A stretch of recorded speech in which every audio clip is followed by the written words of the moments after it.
મારી પાછળ એક મંદિર દેખાય છે, શિવ મંદિર છે અને એનું જાણીતું નામ છે કેરાનું શિવ મંદિર. કેરા કચ્છમાં ભુજની પાસે 20 કિલોમીટર દૂર આવેલું એક ગામ છે.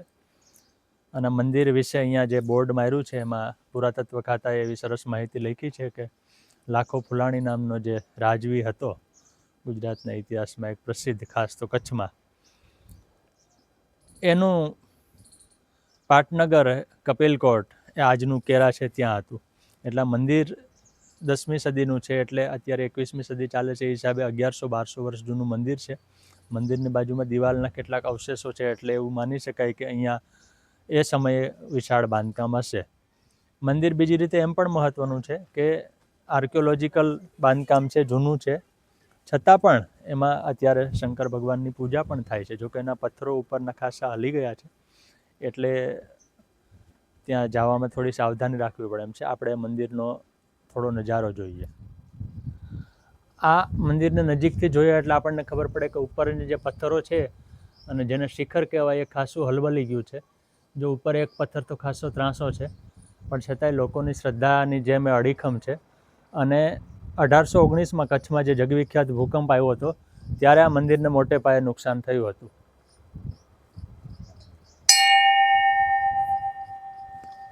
એ પછી કચ્છમાં જે નાના મોટા ભૂકંપ આવ્યા ત્યારે પણ મંદિરને નુકસાન થયું છે, છતાં પણ અડીખમ તો છે જ, એટલે સાવ તૂટી પડ્યું એવું નથી. અને ઘણા પથ્થરો આમાં એને સ્પર્શ કરવામાં આવે તો કદાચ નીચે પડે એવી હાલતમાં છે, પણ છતાંય અત્યારે એ સ્થિર છે.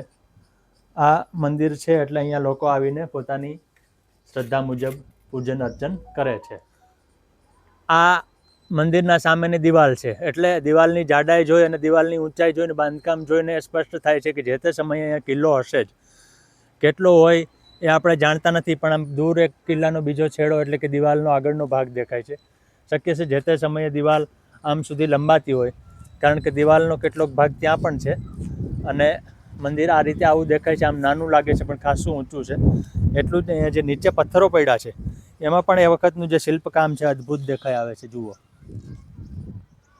મંદિરના પરિચયમાં એક વાક્ય એવું પણ છે કે આ મંદિરની કલાકૃતિઓ છે એને ખજુરાહો મંદિરની કક્ષાએ મૂકે છે. અને એની કલાકૃતિઓ છે એ પણ અહીંયા દેખાય છે સાઈડની દિવાલ ઉપર. મંદિરની જાળી પથ્થરની બનેલી જાળી છે અને એ એટલી જૂની છે. અને આ કોતરકામ આપણે નજીકથી જોઈએ.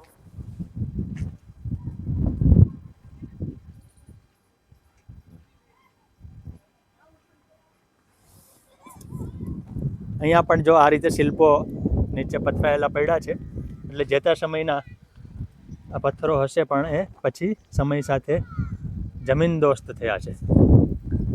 મંદિર પાછળથી આવું દેખાય છે. અને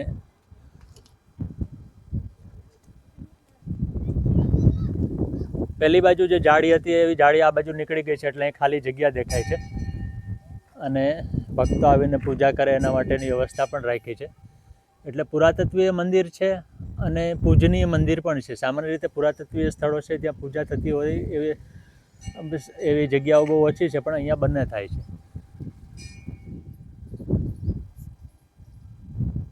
બાંધકામ અત્યંત ભવ્ય છે, બારીક કોતરણી છે.